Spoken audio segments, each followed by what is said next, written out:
Hi అండి, welcome to Chittamma వంట. చిట్టమ్మ వంటలో ఈరోజు వెజిటేబుల్ కిచిడి. కిచిడి అంటే కొంచెం ముద్దగా ఉంటుంది, కాకపోతే మేము చేసేది ఇలా కొంచెం పొడి పొడిగానే ఉంటుంది.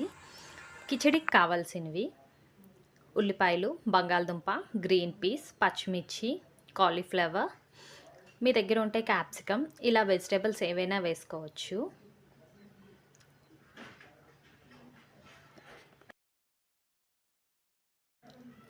హోల్ గరం మసాలా సామాన్లు అన్నీ ఉంటాయి కదా, మరీ ఎక్కువ కాదు. ఇది మసాలా పౌడర్, పెసరపప్పు, బియ్యం, ఇది కొంచెం బాస్మతి రైస్. బియ్యాన్ని కొంచెం శుభ్రంగా కడుక్కోవాలి. మిల్ మేకర్ కొంచెం వేడి నీటిలో వేసుకొని నానబెట్టుకోవాలి. పెసరపప్పుని వాటర్లో నానబెట్టేసుకోవాలి. పెసరపప్పును బియ్యం కలిపి నానబెట్టుకోవాలి. ఒక కుక్కర్ తీసుకొని కుక్కర్లో ఆయిల్ వేసి, ఆయిల్లో హోల్ గరం మసాలా వేసి కొంచెం వేపుకోవాలి. ఇందులోనే కొంచెం పచ్చిమిరపకాయలు వేసి ఇవి కూడా కొంచెం వేగాలి. ఇవి కొంచెం వేగిన తర్వాత అల్లం వెల్లుల్లి వేసి కలుపుకోవాలి. దీని తర్వాత బిర్యానీ ఆకు, ఉల్లిపాయలు వేసి ఉల్లిపాయలు కొంచెం వేగనివ్వాలి. కొంచెం వేగిన తర్వాత మన వెజిటేబుల్స్ ఉంటాయి కదా, క్యారెట్, గ్రీన్ పీస్, కాలీఫ్లవర్, మన దగ్గర ఏ వెజిటేబుల్స్ ఉంటే ఆ వెజిటేబుల్స్ అన్నీ వేసి కొంచెం కలుపుకోవాలి. బాగా కలపాలి.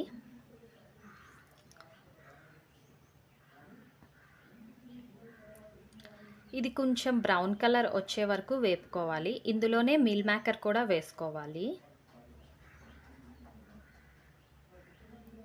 బియ్యాన్ని, పెసరపప్పుని, బియ్యం 1 గ్లాస్ అయితే పెసరపప్పు హాఫ్ గ్లాస్, 2 గ్లాసులు బియ్యం అయితే 1 గ్లాస్ పెసరపప్పు వేసుకొని బాగా కలిపి ఒక 5 or 10 మినిట్స్ నానబెట్టుకోవాలి. ఈలోగా కాయగూరలన్నీ వేగుతాయి.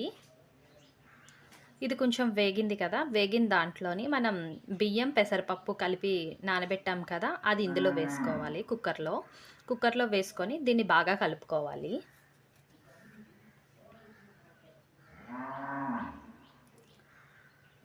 ఇది బాగా కలుపుకున్న తర్వాత ఇందులోనే ఉప్పు వేసుకోవాలి. ఇందులో కొంచెం ధనియాల పౌడర్ కూడా వేసుకుంటే బాగానే ఉంటుంది. ఇది బాగా కలిసిన తర్వాత ఇందులో వాటర్ వేసుకోవాలి.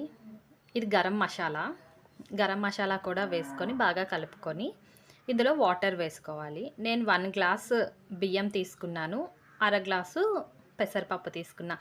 గ్లాస్కి 2 గ్లాసులు వాటరు. పెసరపప్పుకు కాయగూరలు కూడా తీసుకున్నాం కాబట్టి దానికి ఒక 1 గ్లాసు, మొత్తం నేను 3 గ్లాసెస్ వాటర్ వేసాను. వేసి బాగా కలుపుకోవాలి. బాగా కలుపుకొని ఇప్పుడే ఉప్పు సరిపోయిందా లేదా అనేది చూసుకోవాలి. లేదు అంటే ఇప్పుడే వేసుకోవాలి. మూత పెట్టి విజిల్స్ పెట్టుకోవాలి. 3 విజిల్స్ వచ్చిన తర్వాత మూత తీసి చూస్తే ఇలా పొడి పొడిగా ఉంటుంది. కిచిడి అనేది రెడీ అయిపోతుంది. ఇది సర్వింగ్ ప్లేట్లో తీసుకున్నట్టయితే it's tasty, healthy vegetable khichdi ready అవుతుందండి. హెల్దీ అని ఎందుకు అన్నాను అంటే వెజిటేబుల్స్ అన్నీ హెల్దీ, పెసరపప్పు ఇంకా హెల్దీ. సో అందుకనే it's tasty, healthy vegetable khichdi.